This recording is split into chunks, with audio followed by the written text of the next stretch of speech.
the pregame conversation that we've had a lot of fun with, and judging by your clicks on our YouTube channel, you've enjoyed it as well. But the pregame conversation has revolved, Caleb, around Tennessee was so physical. That was rugby. That was more football. Duke got robbed because the officials didn't make calls. And now you have FAU saying that Tennessee is a very physical team. My question to you is, for today's tough question, will all of that talk affect the game? I want to hear from you on the message board. And here's my backdrop for this, Caleb. I believe there have been times, you and I both like the NBA. I believe there have been times where in between games that coaches have been able to influence the refs and put the spotlight on the refs.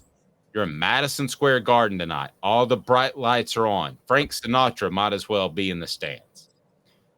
And the refs have the spotlight on them, not to let this get too physical.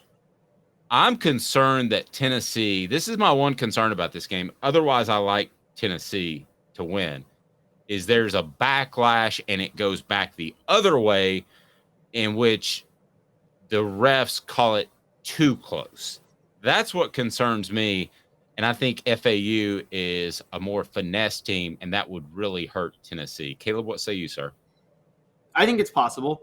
I also think it's possible refs, because you see this, get really annoyed when people see they're trying to work them, and then they go extra level the next week and just to throw the middle finger to everybody that was doing that.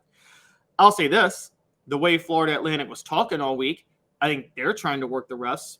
When you have head coach Dusty May saying we got to play Australian rugby, and then Florida Atlantic center yesterday, Vladislav Goldin says he did a very good job on that. says that they can play dirty at times. After that, Dusty May comes out, the Florida Atlantic coach, and says, when I said Australian rugby rules, that was a compliment. No, it wasn't, bro. No, it wasn't. You were throwing a shot. And if it was a compliment, it wouldn't have filtered to one of your players calling Tennessee dirty. No, and sometimes a collaboration of those comments will tell you what's actually happening in the locker room and the meeting rooms. And for that to come out of two different sources, probably a third or fourth, we're not in New York City to cover it, but for that to come out of that many sources means that's the mantra, that's the mindset heading in, is that, hey, this team wants to beat the H out of us, and we're going to have to offset that, and hopefully the refs will too.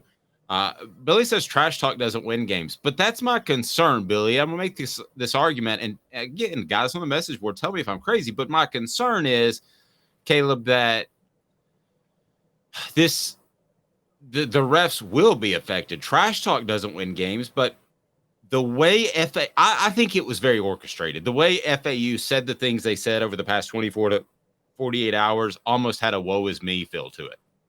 Does that make sense? Like, oh, man, I hope we can go hang with these Australian rugby guys. No, that's exactly what it is. That's how I felt, too. I think there's another layer, though. Could this backfire? I totally disagree with the idea that trash talk doesn't win games. No. Anybody that studied Michael Jordan and Larry Bird, and even Reggie Miller, they purposely trash talked to get inside your heads. They were Muhammad Ali is the prime example of this. These guys talked the most trash possible, specifically to throw you off your game. Now, Florida Atlantic, I think, is doing the opposite. They're trying to talk trash to work the refs. I think they inadvertently have Tennessee mad about this game. It was very possible Tennessee would be thinking about who they'd rather face in the Elite Eight. Oh, so a reaction that could help Tennessee. So if today's tough question is a pregame hurt or help Tennessee, please hit that like button, that if you haven't subscribed yet, but definitely the thumbs up. Okay, so could the reaction – okay, I'm going to ask you this.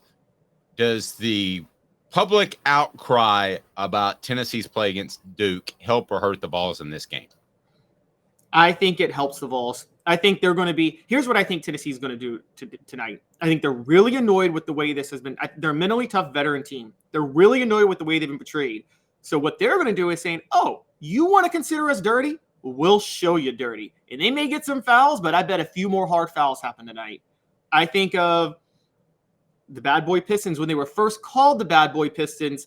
they were annoyed by it. I watched the documentary because they're like, we just play tough basketball the way the Celtics do, but they're calling us bad boys. And they're like, oh, you're going to give us that moniker? All right, we're going to embrace it then.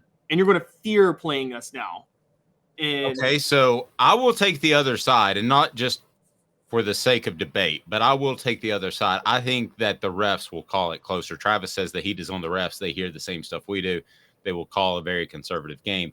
And I think that hurts Tennessee because that was a perfect storm against Duke. Not only did Tennessee play physical, but they played a pretty physical team, so that was offset, and they played a team without as much depth. FAU is about the opposite, Caleb. I mean, they've got a lot of depth, so they're not going to win that game in terms of if the fouls are completely equal. I don't know. I got a feeling we're going to see in the first 5 minutes a weird call. I hope I'm wrong, but I have a feeling we'll see a weird call against the Vols. That might actually happen.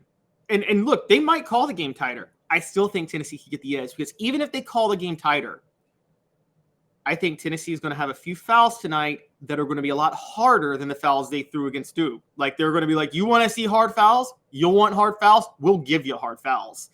And I think that's going to rattle Florida Atlantic just a tidbit much, where even if the game is called tighter, they're not going to be as finesse as they typically are because Tennessee's going to be in their heads from those hard fouls, which I'm loving the matchup. Uros Plavšić from Serbia and Goldin from Russia, two Eastern Europeans. They both play the same position. I just want to see them duke it out under the basket tonight. I just want to see – I want to see a fight tonight. That's what I want. I'll tell you what they ought to do. Instead of a tip-off, do that slap thing that Dana White's trying to bring over from Russia. Have you seen that? I don't know that. What are they doing? You stand at the table and you slap the one guy as hard as you can, and then he slaps you back, and the first one to get knocked out loses. That's what they should do for the first possession instead of a tip.